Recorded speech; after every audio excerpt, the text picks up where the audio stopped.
Recently, the Total Damage Cup Season 3, which was a competition hosted on NGA, basically CN Reddit, finished, allowing us to take a look at objectively which team does the most damage at the same cost.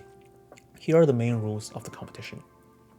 There are 4 categories: 4 cost, 8 cost, 12 cost, and no limit.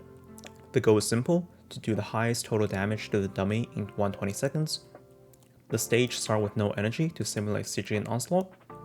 You are allowed to uncap your FPS, which is common practice among CM players. Macros are not allowed, which caused some drama around certain characters, which we will discuss later.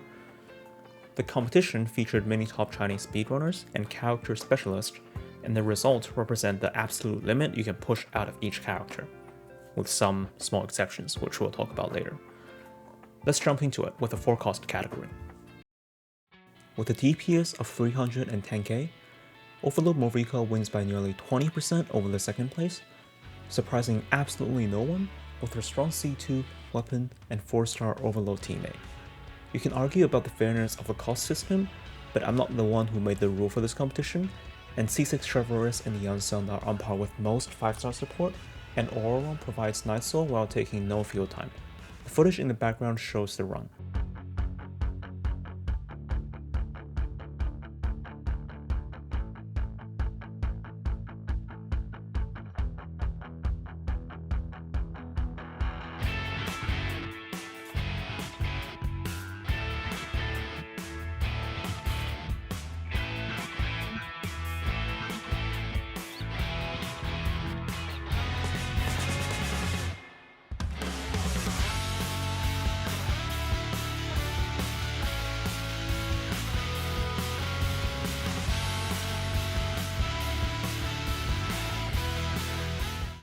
Mulaney wins the convincing second place with 260k DPS, making use of the recent buff to Mona and Sucrose, and the new rotation where Mulaney maximized the use of her C1 and C2 nuke, with her using only 1 to 2 of her normal attack per rotation.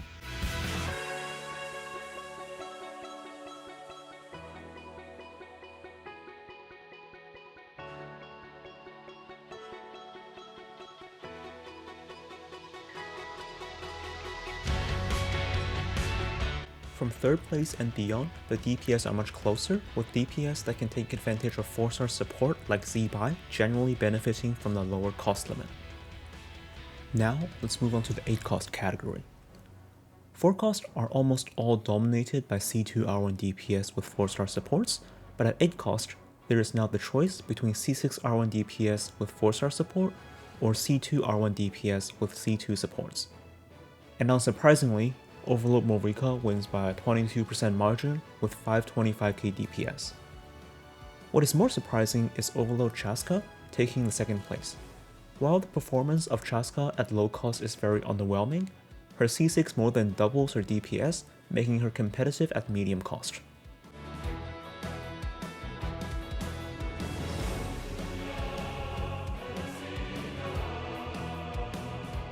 Another surprise is Alakino, who takes a close 3rd spot and is the only competitive DPS released before Natlan. She is also the only non-C6 DPS in top 7 with the use of a C2 Setlali. While Morika stole the Pyro DPS top spot just half a year after Alakino, she is still able to compete against all other DPS not only at 4 cost and 8 cost, but also 12 cost, which we'll see soon.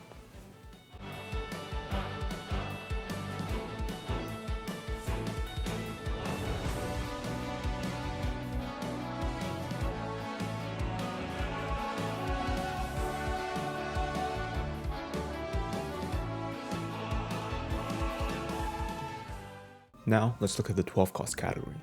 For the 3rd time, Morika dominates the leaderboard with 703k DPS, winning over 2nd place by 14%. But this time, it is an unconventional Melt Morika, still using Yansun and Chevrolet and a C2R1 Setlali. This just shows the powers of these 4-star support even outside of Overload teams.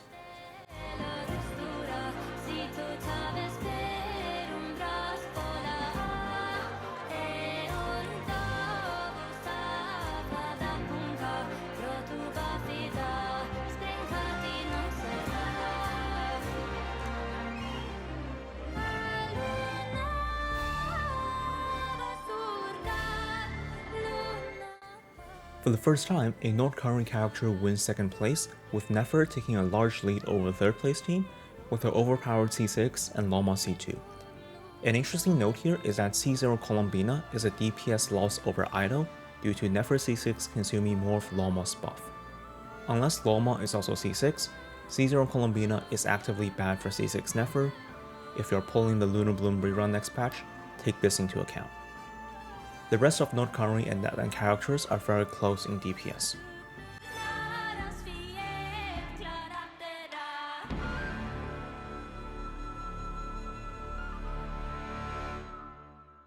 Finally, it's time to look at No Limit. While this is not applicable for most players, this was the most highly contested category by far, with the largest number of submissions. I've divided the chart into two parts. The winner is Nefer with a ludicrous 2.42 million damage per second and the largest margin yet, 30% over the second place. While C0 Colombina provides questionable utility for Lunar Bloom, at 48 cost, the damage cannot be challenged by any team. What's funny is that 48 cost is 4 times of 12 cost, and the team does about 4 times the damage.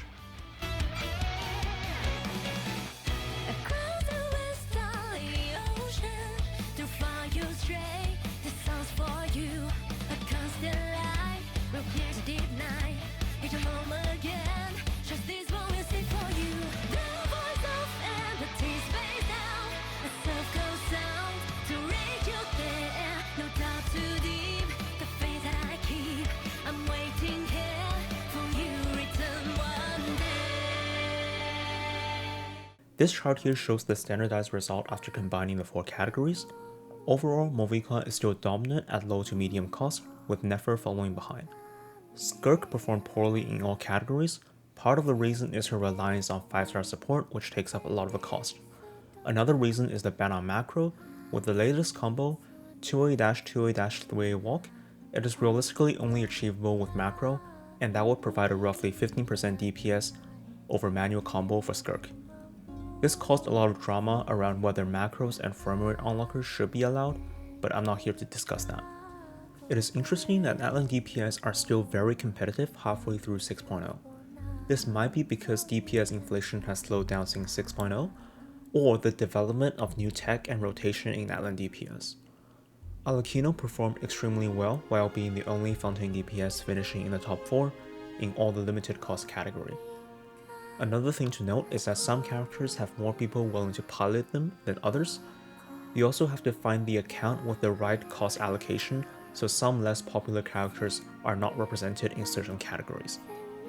One controversy is that most Nouvellette speedrunners agreed to not submit results, but someone submitted a run last minute which was not very optimized, leading to the poor performance of Nouvellette. That's it for the Total Damage Cup Season 3 summary. Let me know if you want me to cover more CN speedrunning competition or other Genshin content. Thanks for watching.